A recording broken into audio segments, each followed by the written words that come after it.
živijo. Zdaj smo v Ladaku in gremo v Zanskar, to sta dve province na severu Indije, par 100 kilometrov stran je Kitajska.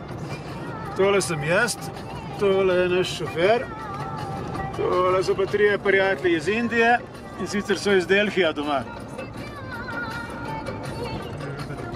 Smo blizu kitajske meje, zaradi tega se oblasti malo bojijo in skoraj povsod je prepovedano snemati, tako da tudi če me zdaj kdo vidi, bo mogoče kaj narobe, ampak upam, da ne, ker tle najbolj blizu ni nobene kasarne.